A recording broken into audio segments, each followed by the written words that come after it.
Estamos no nosso encontro 10, nosso segundo ano de catequese. Nessa semana nós vamos utilizar a apostila. A lição desta semana está escrito Igreja, Comunidade de Deus. Estamos no tempo pascual e utilizamos este cumprimento. Christos vos cres, e a pessoa responde voísteno vos cres. Vamos para o nosso canto.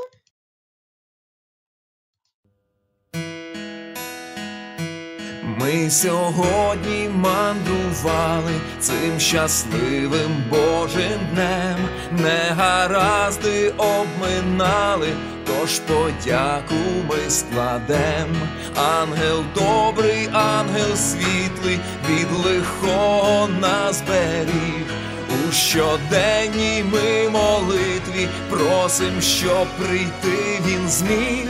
Боже, дякую тобі, Боже, дякую тобі, Боже любий, Боже милий, за все дякую тобі, Боже, дякую тобі, Боже, дякую тобі, Боже любий, Боже милий, за все дякую тобі.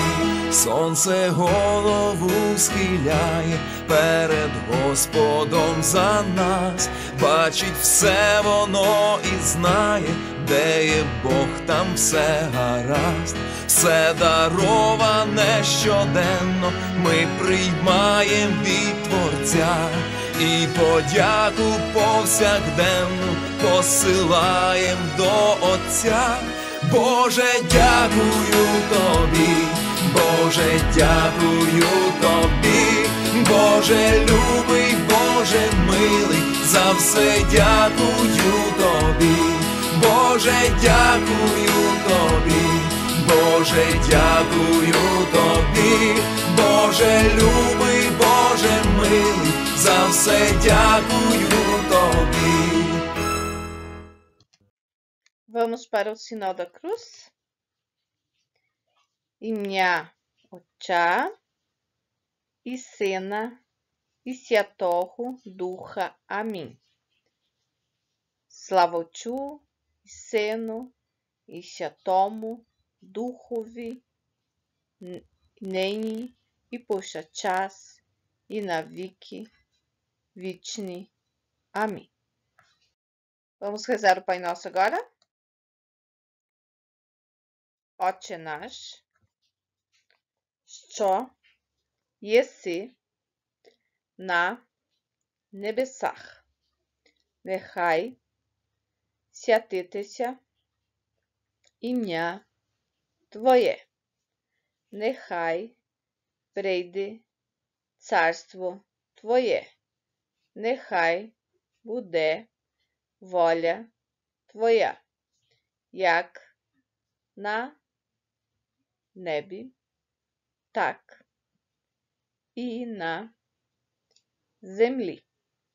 Хліб нам наш насущний дай нам сьогодні і прости нам провини наші, як і ми прощаємо винуватцям нашим. І не веди нас у спокусу, але визволи нас від лукавого. Аве Марія,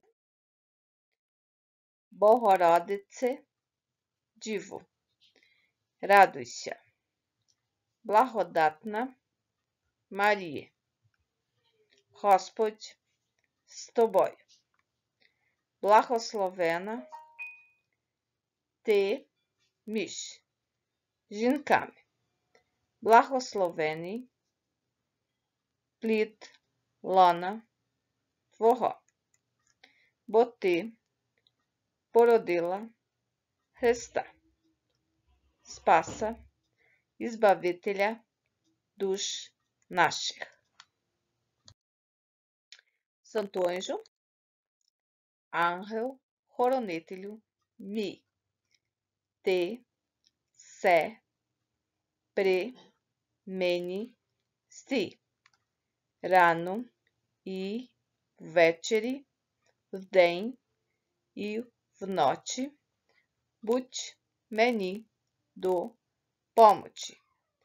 Стережи душу і тіло моє, веди мене до життя вічно. Amém. Agora vamos para o crer em Deus. Вірю єдиного Бога, Отця, Вседержителя, Творця неба і землі, і всього видимого і невидимого, у єдиного Господа Ісуса Христа, Сина Божого, єдинородного від Отця, родженого перед усіма віками, світло від світла, Бога істинного від Бога істинного, родженого, несотвореного, єдиносушного з Отцем, що через нього все сталося.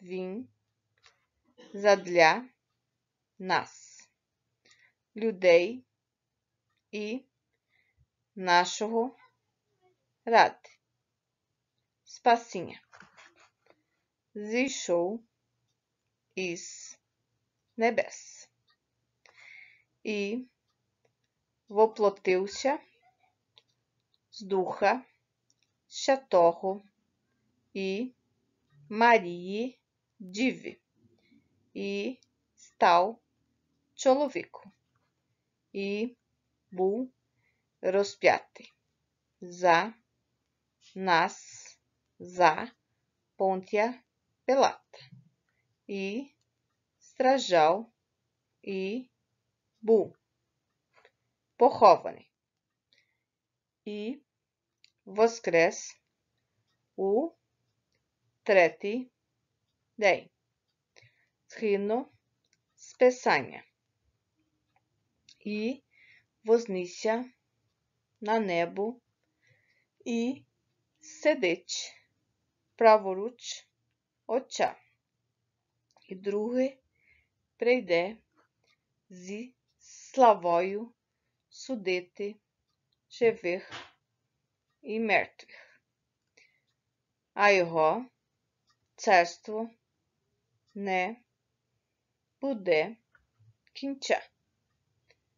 І у Духа Святого Господа животворного, що Він Отця і Сина ісходить, що з Отцем і Сином рівнопоклоняємий і рівнославимий, що говорив через пророків, у єдину святу соборну і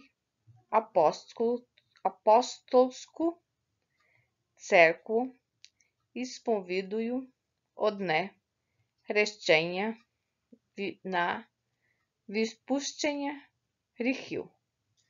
Очікую воскресіння мертвих і життя майбутнього віку. Амінь. Eu sei que é longa, mas gostaria do esforcinho de vocês tentarem repetindo quando eu vou falando, né? Se vocês quiserem, pausem e voltem de novo. Assim, não podemos deixar de aprender, né? Porque é uma língua milenar. Temos que se esforçar um pouquinho, tá? Então, como eu já tinha falado, o título da nossa catequese dessa semana está na apostila, a lição número 4, que diz Igreja, Comunidade de Deus. Então, estamos na página 15, a lei diz Cerqua Spirnota e Sussa Cresta. Então, que a igreja é de Jesus Cristo, né? Que é o seu pilar, né? Da igreja. Aqui tem um canto, eu não vou passar hoje este canto, mas eu vou tentar achá-lo na próxima encontro nosso. Caso tenha uma correção, eu vou colocar para vocês ouvirem, tá? Então, uma só igreja. Aqui de novo, essa retomada de como que era a igreja lá no princípio, que a igreja primitiva, que foi a primeira coisa que nós vimos, né? Então, aqui que a igreja foi formada por pessoas de várias comunidades, né? Porque, assim, eu sempre falo que nós brasileiros temos... A gente é descendente ucraniano, mas a gente é brasileiro, né? Essa dificuldade de entender como que esses povos, isso já vem de... eles não se misturam, né? Ainda hoje é assim. Hoje há um pouquinho mais com a globalização, mas assim, antigamente você pode ver que na Bíblia diz que é o povo tal, que é o povo tal, né? Você pode ver que eles falam, eles classificam os povos. Então, por isso que ele diz muitas culturas, muitas raças, muitos tipos fizeram a base dessa igreja. Aqui no Brasil, a mistura é muito grande, né? Nós não temos que aquele povo não se mistura com aquele, com esse, né? Porque ele é descendente daqui, descendente de lá, né? Então, mas isso, nos outros países eu vejo que isso é muito levado a sério, né? Ainda é, mesmo com o tempo que a gente vive agora. Hoje, então, então como é que eles viviam, né? Lá em Atos da Apóstolos, todos viviam, né? Todos os fiéis viviam unidos e tinham tudo em comum. Como eu já tinha falado na última catequese, né? Que eles vendiam tudo, então eles usavam tudo. Se tinha uma casa, era uma casa de todo mundo. Se era uma comida, era comida de todo mundo. Então, eles se ajuntavam, viviam tudo em comunidade. Ninguém era melhor ou pior, né? Hoje as pessoas escolhidas para serem membros da igreja perseveram nos ensinamentos de Jesus, participam de reuniões em comum. Como é que nós participamos hoje? Que tipo nós temos? Temos as liturgias, que são as missas, né? Nossa, é liturgia, não é missa. As outras celebrações, que tipo de celebrações? Pode ser um batizado, pode ser um casamento, pode ser uma novena, né? Uma ilca, uma corunca, que é o rosário, né? Então, essas são outras celebrações, alguns encontros, orações, né? Então, nós compartilhamos esse mesmo interesse, essa mesma fé, essa mesma cultura, por isso que nos une, essa nossa comunidade ucraniana.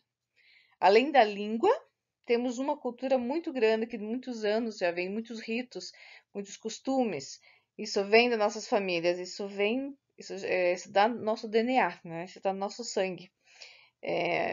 Eu, por exemplo, não acho a igreja latina melhor ou pior, não é nada disso. Mas eu não sei, não me chama atenção. Eu não consigo, vou ser bem sincera, eu não gosto. E eu fui pouquíssimas vezes para uma celebração tanto que eu sei muito pouco da missa latina, né? Porque não me chama atenção. Porque quanto mais se aprofundar na nossa liturgia, você acha que a deles é muito não é frágil, não é isso, é muito nova, talvez seja essa palavra, né? E a nossa já vem de muitos anos mais antes que a Igreja Latina, né? Jesus é o fundador da igreja, através de sua vida, paixão, morte e ressurreição. Então, Jesus é nosso fundador. Então, a partir de sua vida, sua paixão e sua morte, é ele que fundou esta igreja, né? Ele se reconciliou com Deus, com os homens, né, estabelecendo uma união entre Deus, homens, essa conexão com Deus, né? A igreja é obra do Espírito Santo, que inspira, santifica e guia, realizando a união dos fiéis com Cristo para a glória de Deus. A igreja é peregrina. O que é peregrina? Ela é móvel também, peregrina de peregrino, né? Que vai de um lugar para o outro, né? É formada por batizados. Quando que você é membro de uma igreja? Quando você for batizado.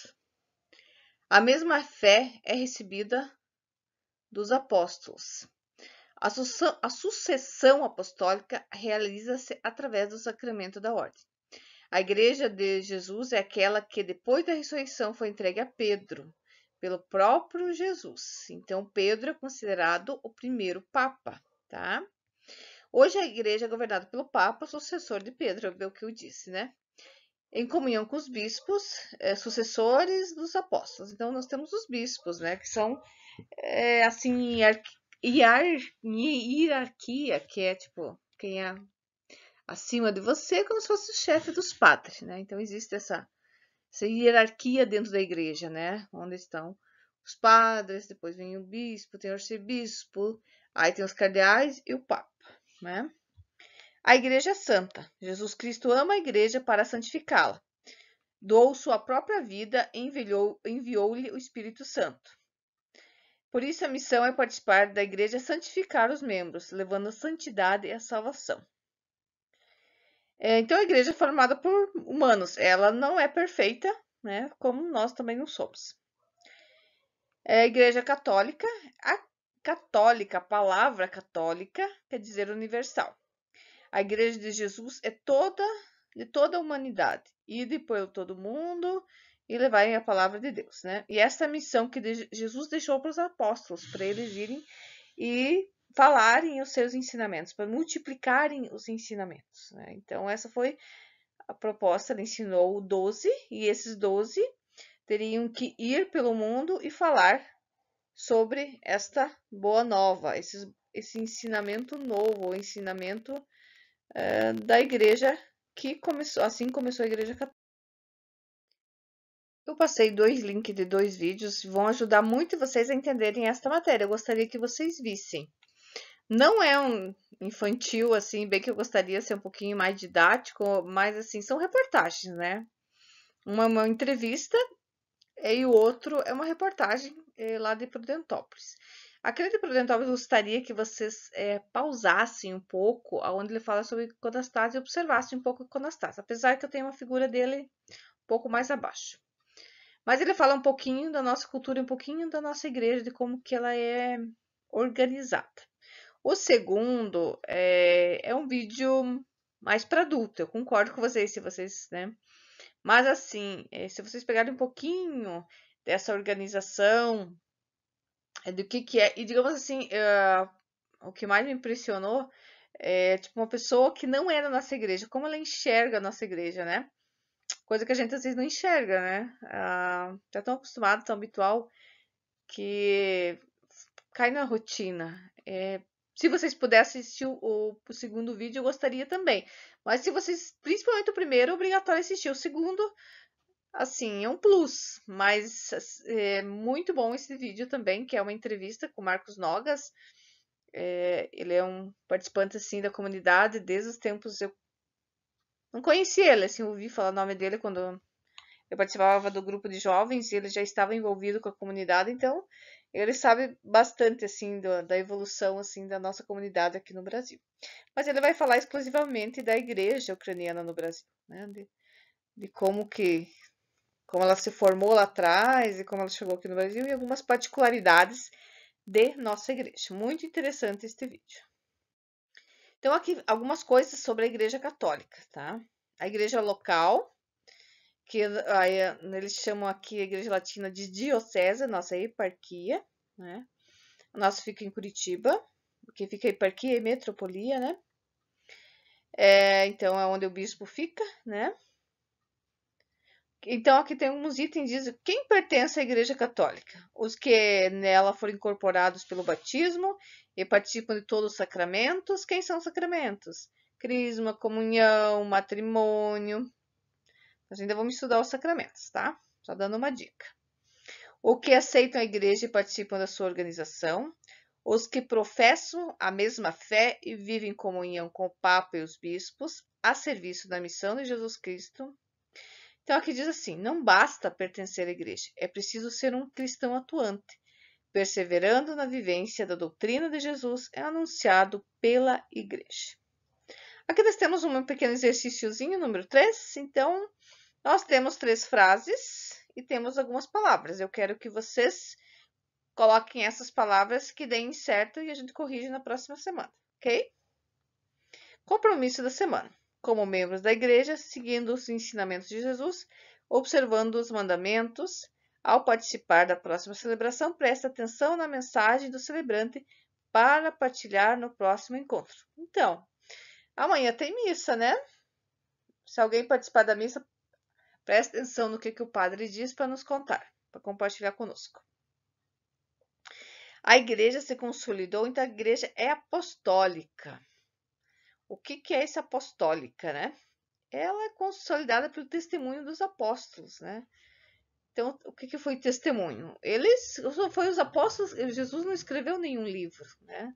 O que a gente conhece de Jesus foi o que os apóstolos escreveram. Então, eles fizeram um testemunho. O que é testemunho? Testemunho é você ver ou você falar. No caso, eles escreveram, né? O que eles presenciaram. Então, das coisas que a gente conhece, então, foi os apóstolos que escreveram, né? A palavra apóstolo, olha que interessante, significa ser enviado por alguém para uma missão específica.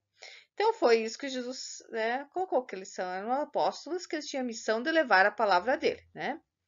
Então, o apóstolo é o ministro de uma nova aliança, ministro de Deus, embaixador de Cristo. Essa é a definição que tem na Bíblia, tá? Então, aqui tem uma coisa mais facinha, né? Um caça-palavras número 4. Então, devemos fazer para ser cristão verdadeiros. Então, as palavras que estão em maiúsculo, aqui em caixa alta, você vai ter que achar no caça-palavras. Mas vamos ver quais são. Amar a Deus, não adorar ídolos. O que é ídolos? Antigamente, ídolo era só imagem. Hoje a gente pode ter ídolos de todo jeito, mas assim, não é que você não pode gostar de um artista, você não pode gostar de uma coisa, né? Ser assim, mas existem os extremos, né?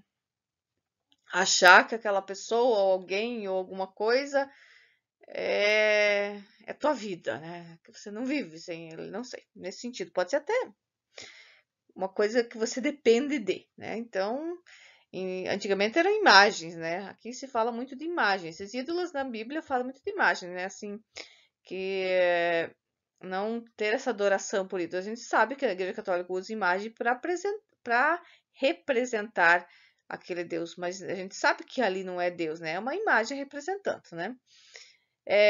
Não mentir, amar o próximo, não ofender o próximo, não roubar, amar os nossos pais, não ser uma testemunha falsa e não cobiçar as coisas dos outros. Jesus confiou a Pedro, aos apóstolos e a nós a missão recebida do Pai. Então, foi Deus que disse para Jesus vir para a terra e nos ensinarmos, darmos uma luz essa terra que estava um pouco nas trevas, né? Que ele já faz tempo, desde Abraão, né? Tinha essa promessa que Deus ia mandar o filho.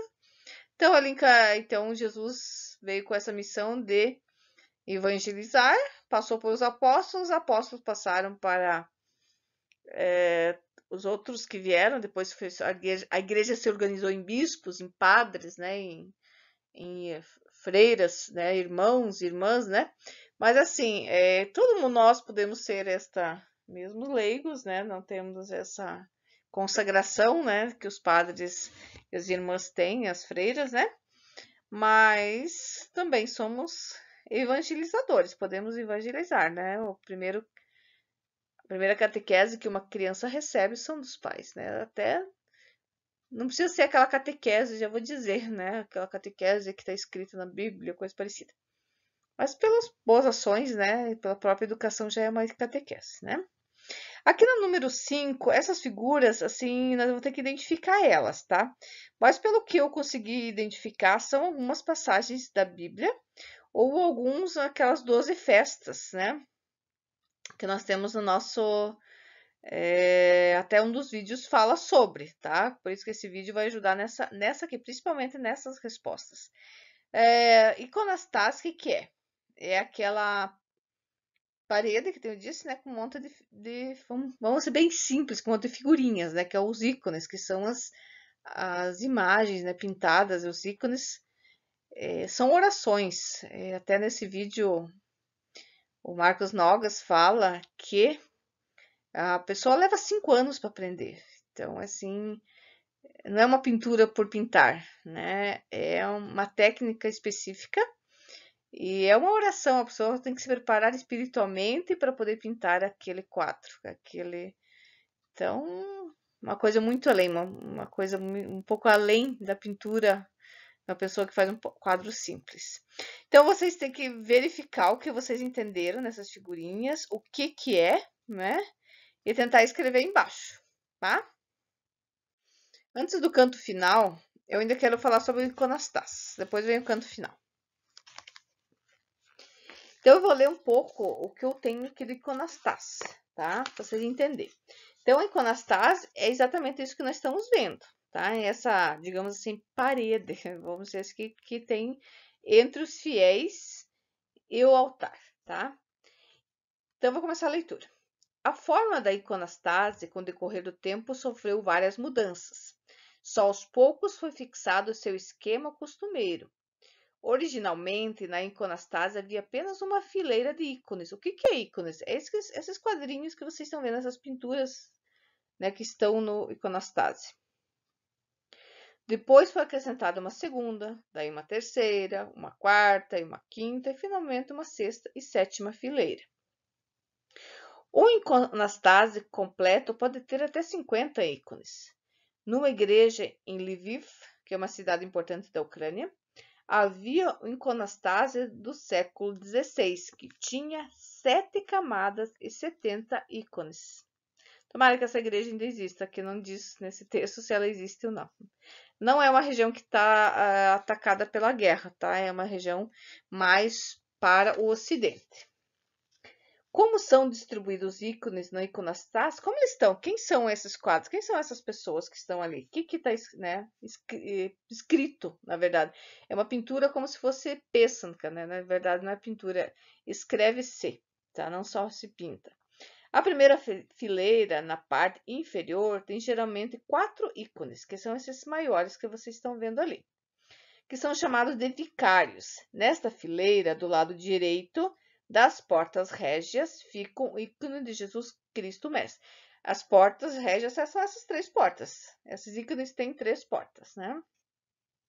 E ao lado esquerdo, o ícone da Santíssima Virgem Maria. Ao lado do ícone de Cristo, normalmente fica o ícone do padroeiro da igreja. E do lado da Santíssima Maria fica a imagem de São Nicolau. Acima desses 4 ícones principais, numa segunda fileira, ficam ícones menores, de 12 festas. Vamos ver se tem 12? Tem 12. Estão vendo ali aqueles menorzinhos? Deixa eu ver. São esses aqui. Então, 6 aqui, são 6 aqui. Que são o que essas 12 festas? São que celebram durante o ano. E acima da porta régia é o lugar da imagem da Santa Ceia. Exatamente. Aqui tá um pouquinho obscuro por causa da luminária, mas é exatamente o que tem, Santa Ceia. Na terceira fileira, então vamos ver, 1, 2, 3. Estamos aqui. Os ícones dos 12 apóstolos. Aqui não tá cabendo 12, né? Nos 12 não estão aqui, alguns, né?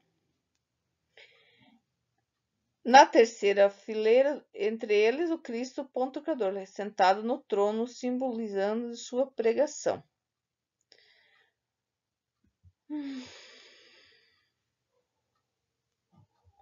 Eu acredito que nesse... Aqui não cabeu os 12 apóstolos, né? Aqui só tem 5, mas se eu contar, desse lado tem 6 e desse lado 6, só que daí faltam todas as outras fileiras, né? A quarta ícone é constituída pelos profetas e no meio da Santíssima Mãe de Deus, menino Jesus em seu braço, simbolizando o tema das suas profecias. Então, esse ícone aqui, eu não tenho explicação dele, tá? Até porque a imagem não dá para ver, mas eu acredito que aqui os apóstolos estão aqui. Daí, as outras fileiras, este ícone não tem, tá? Aqui ainda diz que tem alguns, que tem quinta fileira, que daí ainda tem alguém do Antigo Testamento, que não é o caso deste ícone, iconostase que nós estamos vendo, né? Então, no centro do iconostase está a porta régia, que é esta porta aqui. A igreja grega nunca chamou de porta régia e assim não chama até hoje. Os gregos chamam de porta santa. Então, na igreja grega existia isso daqui também. Então, nós temos muita coisa da Grécia. Na igreja ucraniana tem muita coisa, inclusive esse estilo de pintura, tá? Em Bizâncio, antigamente, a principal porta de entrada para o interior do templo era chamada de porta régia, porque ela era aberta somente para os reis e imperadores, para que esses pudessem entrar na igreja. Na Rússia, Ucrânia, a porta régia foi assim chamada. Não mais tarde para partir o metropolita Cipriano. Então, a igreja também usou este nome, a igreja ucraniana de porta régia. No regime litúrgico, até hoje, ela é chamada de porta santa. Na porta santa, vemos um ícone da Anunciação. Então, são esses aqui, a gente não vai conseguir ver aqui pelo desenho, mas são essas pinturas, esses ícones bem pequenininhos aqui que tem na porta. A Anunciação de Nossa Senhora, a qual teve início a nossa salvação. E também os 4 evangelistas mensageiros do Evangelho. Além da porta santa, em iconostase tem ainda 2 portas laterais, que são essas aqui. Aqui quase não dá para ver, mas são essas aqui. Também 4 evangelistas mensageiros do Evangelho. Então, os 4 evangelistas são aqueles apóstolos, 4 apóstolos que escreveram a Bíblia, né? Também tem algumas igrejas que colocam alguns ícones de anjos nessas 2 portas, né? E também dos santos diáconos Estevão e Lourenço. Eu vou ter que ver quem são esses diáconos, que eu realmente não conheço eles ainda, né? Mas são santos da Igreja Católica. Acredito que tenha naquele meu livro de santos, deve ter o Estevão, eu sei que tem. O Lourenço, não me lembro. Então, são 2 santos que nós temos que estudar. A iconostase nos oferece ilustração dos ícones de toda a história da nossa salvação. O que eu aprendi também sobre iconostase é assim: eles começaram a pintar para ser uma catequese, né? A pessoa vir e reverenciar essas figuras, né? E lembrar dessas passagens, desses momentos da Bíblia, né? Da história de toda a Bíblia, desses momentos, desses ensinamentos que a Bíblia nos traz. Então, ela é representada da história de salvação do ser humano. Encontra-se o ensinamento do Santo Evangelho, que eu disse agora, né? A iconostase também pode ser chamada de livro aberto da revelação divina, que pode ser lido por qualquer pessoa, seja ela letrada ou analfabeta. Olha só, para ver uma figura, você não precisa ser alfabetizado, verdade, né? Não precisa ser um PhD em alguma coisa, né? Ser formado para você conseguir interpretar. É um símbolo de fé de todos os santos, padres de nossos antepassados. Ela deve fortalecer a nossa fé. Na iconostase é o símbolo do amor de Deus ao próximo. Nela contemplamos o amor de Deus para conosco. Então, esta é mais uma obra sacra da nossa igreja. Eu digo que isso daqui é muito, não só sagrado, não tem um valor, né, que se diga uma cultura, né, isso foi feito aos pouquinhos, né, alguém teve essa ideia de colocar, e isto simboliza a nossa igreja, isso retrata a nossa igreja, né, isso faz parte da nossa igreja. Na nossa capela não tem, eu acho que nem foi feito assim, pode ser que caiba, mas eu acho que não tem espaço ali para fazer, não foi pensado, mas deveria ter sido, né, nem que levasse anos, né, essas pinturas são uma coisa muito cara. Eu sei que lá em Iracema foi pouco tempo que foi colocado, e até porque não tinha quem que pintava essas figuras, né? Ninguém vinha, tem que ser alguém especializado, não pode pegar qualquer figura lá e colocar, né? Tem que ser alguém, como com a liberdade da Ucrânia, começou a ter esse contato, né, com quem pinta, né? Até na igreja lá de Curitiba, essa que nós vamos, uma delas que a gente vai visitar na nossa viagem, foi pintada por um ucraniano há bem pouco tempo, né? Até a última imagem foi assim chocante, que ele estava com arma, né? Armado, um pintor assim, né? Uma pessoa formada e tem que defender sua própria terra, né? Um pouco triste isso, né? Agora finalizando, então nós temos esse exercício um pouco longo, né? Sim, bastante coisa não tem para fazer, exercício pouco, bastante ensinamento, né? Então, uma boa semana para todos vocês. Vamos finalizar com o nosso canto final. Escutem ele, cantem junto com ele. Lembrem-se que a ideia que a gente usa no dia da primeira comunhão, esses 2 cantos que eu vou colocando aqui. Talvez precisava de mais um, mas como esse é português, esse é mais fácil, né? Mas o primeiro ucraniano, né? Mas como a língua é um pouco mais difícil para nós que falamos português, é essa a ideia. Vamos ver se a gente consegue. Senão a gente depois altera do caminhar veja como vai ficar, né? Mas a ideia é essa. Então, vamos canto final. Papa dobranic.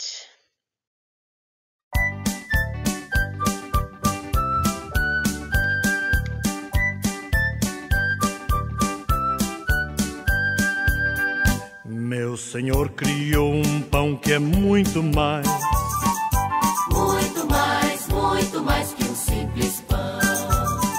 Meu Senhor criou um pão que é muito mais porque este pão tem Jesus. Meu Senhor criou um pão que é muito mais que um simples pão. Meu Senhor criou um pão que é muito mais porque este pão tem Jesus. Por isso eu chamo este pão de pão da vida, de pão da vida, de pão do céu. Por isso eu chamo este pão de pão da vida, de pão da vida e de pão do céu.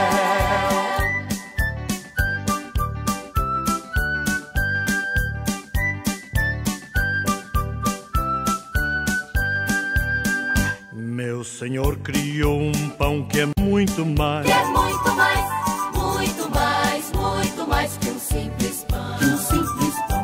Meu Senhor criou um pão que é muito mais porque este pão tem Jesus. Meu Senhor criou um pão que é muito mais que um simples pão. Meu Senhor criou um pão que é muito mais porque este pão tem Jesus. Por isso eu chamo este pão de pão da vida, de pão da vida, de pão do céu. Por isso eu chamo este pão de pão da vida, de pão